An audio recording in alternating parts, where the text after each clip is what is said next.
estamos en vivo y recibimos a nuestro invitado de esta tarde, Víctor García, el CEO de CK Consultores, editor de Infocifras. Gracias por aceptar la invitación y estar con nosotros en Argumentos. Gracias a usted. Bueno, por Víctor. la invitación. Y sí, bueno, me hablabas de primaria. Así es, veíamos en el bloque anterior pues los últimos anuncios de la Comisión Nacional de Primaria respecto al voto de venezolanos en el exterior, lo que había generado también muchísima inquietud. Y bueno, hacen el anuncio, pero ahora no está claro cómo será ese proceso, ¿no? Siguen los anuncios, pero no hay claridad respecto a cómo será el proceso para todos los venezolanos. Decían, de 7 millones que se fueron, al menos 3 millones podrían ejercer su derecho al voto, están trabajando en eso y es una información que bueno, será aclarada más adelante por la comisión. Bueno, Rosa, en primer lugar, nosotros no vamos a hablar de hechos de bola de cristal, sino de lo que tenemos. Claro, los elementos que están sobre la mesa. Que hemos recogido en data recientemente y tenemos una encuesta que la iniciamos apenas en mayo, 1 de mayo, con motivo del lanzamiento del mensaje del presidente Maduro, y decidimos alargarla hasta el 5 y tomamos algunas referencias que son importantes, entre ellas las primarias. Lo cierto del caso es que apenas un 31% de los venezolanos opositores participarían en primarias. Bueno, ahí tenemos las encuestas que nos enviaste de CK Consultores, las vamos a revisar de inmediato, con 1051 electores, dice acá, base, región norte costera de Venezuela, acá la tenemos. Eso es correcto. Fíjate, seguramente sí participaría en las primarias. ¿Usted participará?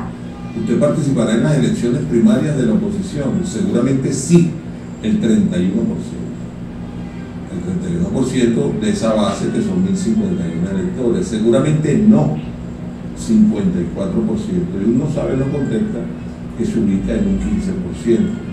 Ahí está la fecha de campo, fue una investigación de origen etnográfico, es decir, son bases de datos que viajan a través de correo, le llega a la persona en su ordenador, en su teléfono, y él inmediatamente responde. Fue una encuesta relativamente rápida, etnográficamente, como la que hace CECA. Entonces, bueno, esa es la realidad.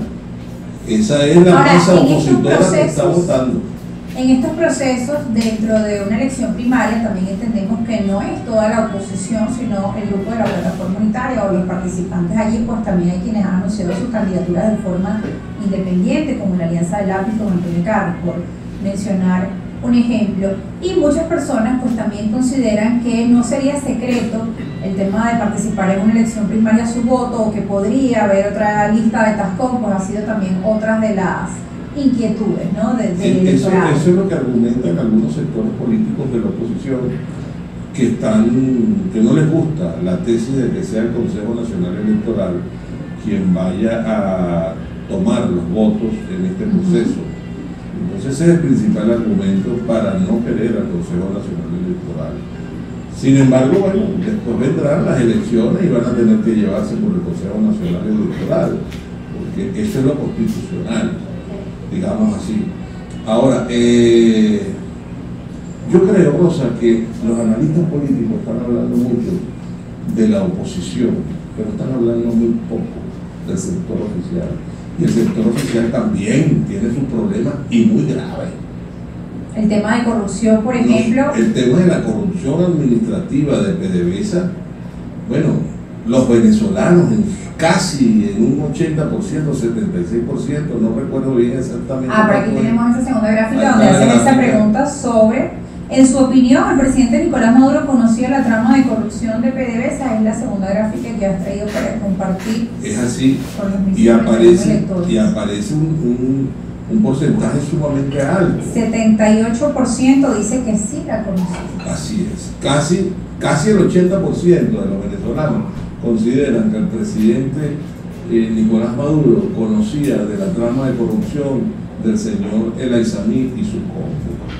Entonces, bajo esas condiciones, los venezolanos siguen escrutando al gobierno del presidente Nicolás Maduro.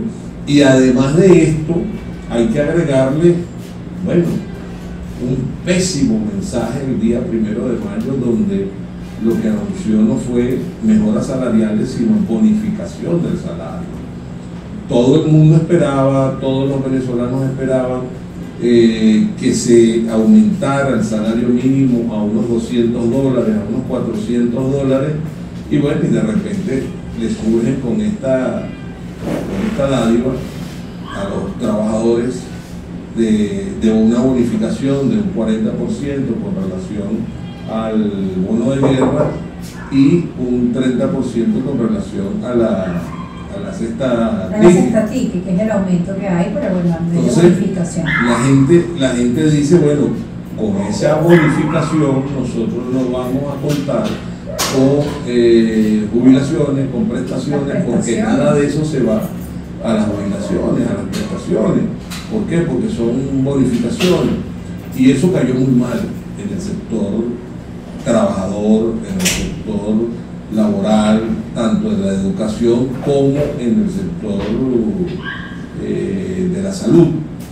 Y en el sector del oficialismo también cayó muy mal ese anuncio. Aunque desde el gobierno, incluso Maduro hizo una modificación de la noche a la mañana siguiente de unos $10 más con el bono de guerra económica. Sin embargo, bueno, todos saben que es insuficiente, incluso el mismo gobierno aseguraba que reconoce que es poco, pero que se hizo un esfuerzo titánico, que no hay recursos para pagar. El problema es lo que se comenta desde el gobierno. Rosa, ¿qué dice la Constitución?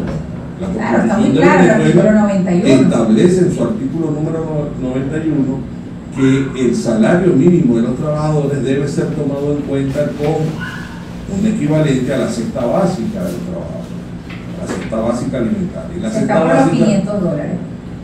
Más o menos. Porque hasta más. Más o menos, $500. Y te dan un aumento en bono, no en salario, que alcanza un 90%. No, por Dios. Esto lamentablemente aumenta la matriz de opinión que hay contra el gobierno, contra el presidente Nicolás Maduro, y el rechazo es enorme, al punto que los propios oficialistas están cambiando de visión. Ya no están viendo al presidente Nicolás Maduro como la figura popular del PSV, sino que están volteando a ver hacia el PSV en la figura de Diosdado Cabello y en la figura de la Cava, en Valencia, el gobernador. Y el presidente se ha venido a menos con el rechazo que tiene. Primero, la cuestión del Aizamí y la trama de corrupción administrativa en PDVSA. Y segundo, el mal anuncio de la bonificación del salario.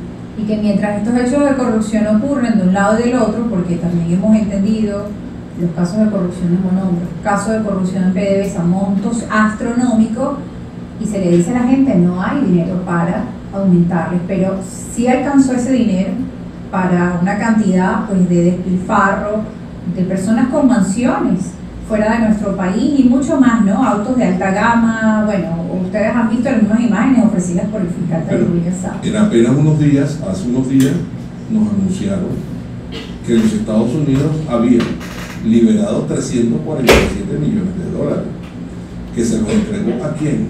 A la oposición. Entonces los venezolanos, el país nacional, quien no milita en partidos políticos de la oposición ni en partidos políticos del oficialismo, nos estamos sorprendiendo frente a aquella rebatiña, frente a aquella aquel robo a la nación. Por un lado el robo y por el otro lado se entregan recursos que estaban represados. Pero ¿qué pasa aquí? Pero no llegan a donde tienen que llegar, porque es la gran pregunta. ¿Qué está pasando y dónde está ese dinero? No, y además de eso se le entrega a unos diputados que fueron diputados en el año 2015. ¿Y cuánto es el periodo de un diputado?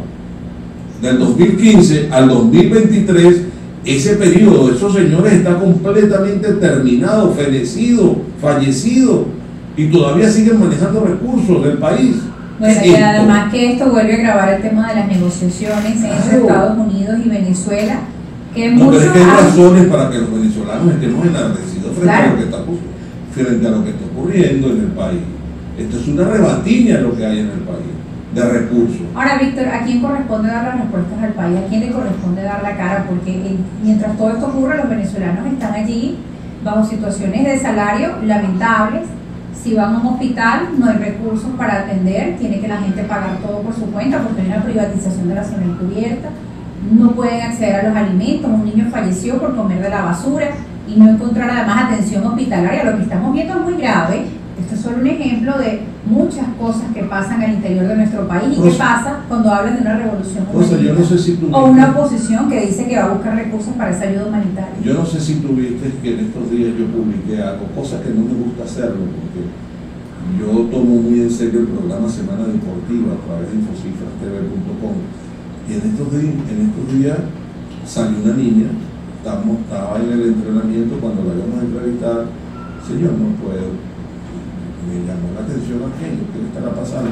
A punto de desmayarse por hambre, no había comido en todo el día esa niña. Ahora, tú me preguntas, ¿y quién es el responsable de esto? Los venezolanos. Los venezolanos. ¿Por qué? Porque en la Asamblea Nacional, que es donde debería haber un sistema de contrapeso para frenar al Ejecutivo, hay 257 parlamentarios del oficialismo contra 20 de la oposición. ¿Y por qué? Porque estos señores que ahora van a primaria, porque estos señores que están llamando a votación, se abstuvieron en el proceso pasado y le entregaron la Asamblea Nacional al oficialismo. El llamado a controlar al Ejecutivo es la Asamblea Nacional, los diputados opositores. Pero bueno, ¿cómo? Pero fueron mismos líderes de la oposición quienes le dijeron a la gente que no habían garantías para votar. Bueno, pero por Dios, eran unas votaciones. Ahora sí hay garantías para votar. Ahora sí hay garantías. No vale. Es que vienen de error tras error, tras error, tras error. Y eso lo ve el país nacional y eso lo castiga el país nacional. Le haría mejor a los políticos reconocer públicamente sus errores para supuesto, que al menos la población pueda entender ese cambio o ese giro en las decisiones. Por supuesto, ¿por qué crees tú que en las mismas encuestas, a pesar de lo precario, que apenas un 31% de los electores opositores dicen que van a participar en las primarias, ¿por qué crees tú que adelante está María Corina Machado? Bueno, y esa es una de las encuestas que vamos a ver al regreso de la pausa porque tenemos que cumplir con nuestro servicio comercial. Ustedes que están en sintonía a través de nuestras cuentas en redes sociales, escríbanos que estamos en vivo a través de la señal de Globovisión, @rosa_periodista es mi cuenta en Twitter, @argumentos_gb, la de este espacio, y también puede escribir @infocifras, Víctor. Así es. Bueno, pausa y volvemos.